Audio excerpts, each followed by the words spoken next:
Hello friends, welcome to my YouTube channel Ruchi motive. Friends, आज अपने इस चैनल पर आपको एक ऐसे व्यक्ति के बारे में बताने वाले हैं जिन्होंने कोका कोला का फार्मूला तैयार किया था। साथ ही आपको यह भी बता दें कि जिस व्यक्ति ने इस फार्मूले को तैयार तो किया, उसने अपनी 20 सालों की मेहनत इस पे लगाई इस फार्मूले को तैयार करने में। लेकिन जब ये फार्मूला बन के तैयार हुआ तो वह व्यक्ति 20 दिन भी इसे यूज करने के लिए जिंदा नहीं बचा। तो कैसे कोका कोला कंपनी इतनी बड़ी बन गई और आज पूरी दुनिया में मशहूर है, जानेंगे इस वीडियो में। तो वीडियो को स्टार्ट करते हैं। कुछ दिन पहले दिल्ली के एक कार्यक्रम में राहुल गांधी ने कहा था कि आप मुझे बताओ कि कोका कोला कंपनी को किसने शुरू किया, कौन था ये, कोई जानता है? मैं आपको बताता हूँ कि कौन था। उन्होंने ऐसा बोल के उसके बारे में कहा कि कोका कोला कंपनी को शुरू करने वाला एक शिकंजी बेचने वाला व्यक्ति था। वो अमेरिका में शिकंजी बेचता था, पानी में चीनी मिलाता था। उसके अनुभव और हुनर का आदर हुआ, पैसा मिला और कोका कोला कंपनी आज इतनी बड़ी कंपनी बनकर तैयार हुई। राहुल गांधी के इस बयान पर सोशल मीडिया पर बहुत ही चर्चा हुई इस बारे में। दरअसल कोका कोला कंपनी को किसी शिकंजी बेचने वाले शख्स ने नहीं, बल्कि अटलांटा के एक फार्मिस्ट जॉन पेम्बर्टन ने शुरू किया था। बहरहाल हम चलते हैं कोका कोला बनने की पूरी कहानी के पीछे। साल 1865 अमेरिका में एक गृह युद्ध का माहौल था। जॉन पेम्बर्टन नाम का एक लेफ्टिनेंट कर्नल अमेरिका के इस गृह युद्ध के दौरान बुरी तरह से घायल हो गया। लड़ाई में लगी चोटों और जलन से, दर्द से उसका उठना बैठना सोना तक वो मुहाल हो गया था। दर्द से राहत पाने के लिए पेम्बर्टन ड्रग्स की शरण में चला गया, अफीम खाने लगा और फौज की नौकरी छोड़कर कोलंबस जॉर्जिया में बस गया। और दर्द छूटा तो ड्रग्स की लत ने गिरफ्त में ले लिया। जब उसे लगा कि आसमान से गिरा खजूर पर अटका वाली हालत हो गई है, तो अफीम का विकल्प ढूंढने में जुट गया। ऐसा विकल्प जो नशीला, जहरीला और जानलेवा बिल्कुल न हो। और हाँ, बंदा हवा में हाथ पैर नहीं मार रहा था। उसने आर्मी ज्वाइन करने से पहले फार्मेसी का कोर्स भी किया था। इसलिए अपना इलाज खोजने के दौरान ही उसने फिर से फार्मेसी को ही जीविका अर्जन बनाने की ठानी। लेकिन उसका कोई भी प्रोडक्ट, कोई भी दवाई नहीं चली और न ही अफीम का ही कोई विकल्प मिला। थक हार कर 1870 में उसने बड़े शहर में भाग्य आजमाने की सोची। वो अटलांटा चला गया। सिविल वॉर खत्म हो चुका था। लंबे युद्ध के बाद शांति थी तो लोगों ने फिर से पैसे और नाम के पीछे दौड़ना शुरू कर दिया। पेम्बर्टन के इस नए शहर अटलांटा में भी नया इंडस्ट्रियल रिवॉल्यूशन आ चुका था।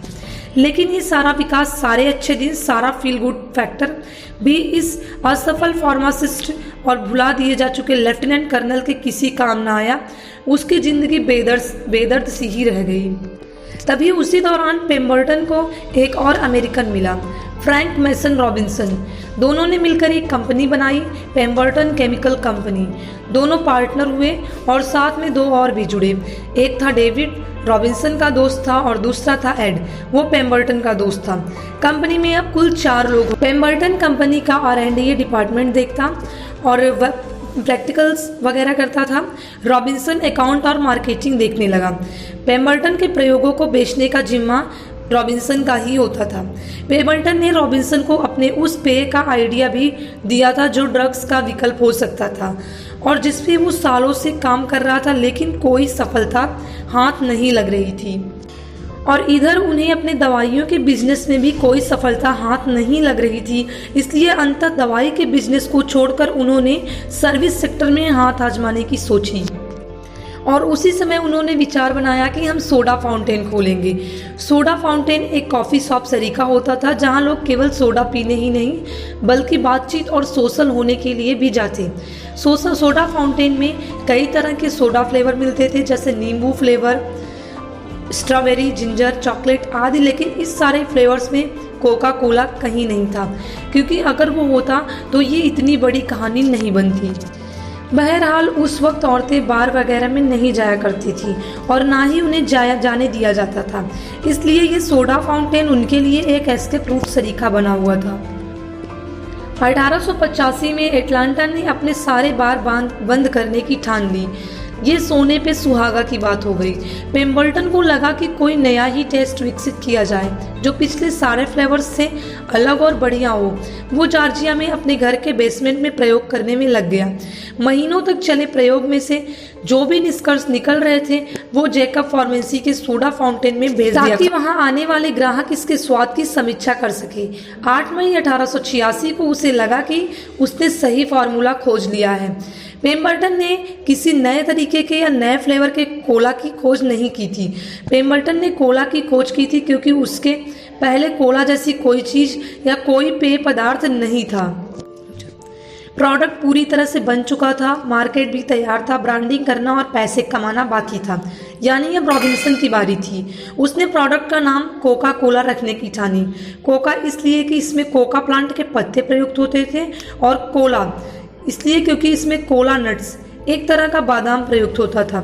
कोला KOLO को COLA में बदल दिया गया, जिसमें से एक अनुप्रास एक योग्यता उत्पन्न हुई। फॉन्ट भी रॉबिन्सन ने ही चुने क्योंकि वो एक बुक कीपर था, तो उसे उस वक्त की फॉर्मल और एलिजेंट लेखनी का ज्ञान था। उसकी प्रैक्टिस थी। इस लेखनी को स्पेंसियर्स स्क्रिप्ट कहा जाता था। टाइपराइटर के आविष्कार और उसके घर तक फैलने से पहले यही अमेरिका का अधिकारित फॉन्ट हुआ करता था। रॉबिन्सन ने मई 29 को इस पेय का विज्ञापन भी अटलांटा कॉन्स्टिट्यूशन नाम अखबार में दिया। ये कोका कोला का पहला विज्ञापन था।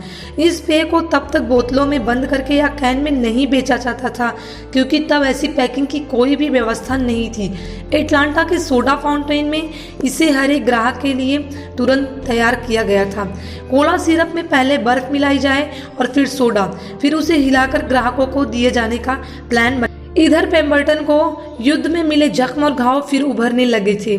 उसे पेट का इन्फेक्शन हो गया और यूं 16 अगस्त 1887 में वो चल बसा, मतलब कोका कोला का इन्वेस्टर चल बसा, जबकि अभी कोका कोला की सफलता बहुत दूर थी।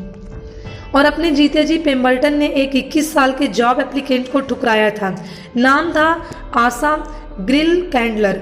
आशा पेम्बर्टन के ड्रग स्टोर में जॉब करना चाहता था, लेकिन पेम्बर्टन के पास कोई वैकेंसी नहीं थी। लेकिन एक तरफ जहां पेम्बर्टन अपने पूरे जीवन में सफलता के लिए जूझता रहा, वहीं आशा धीरे धीरे बुलंदियों की सीढ़ियां चढ़ता रहा।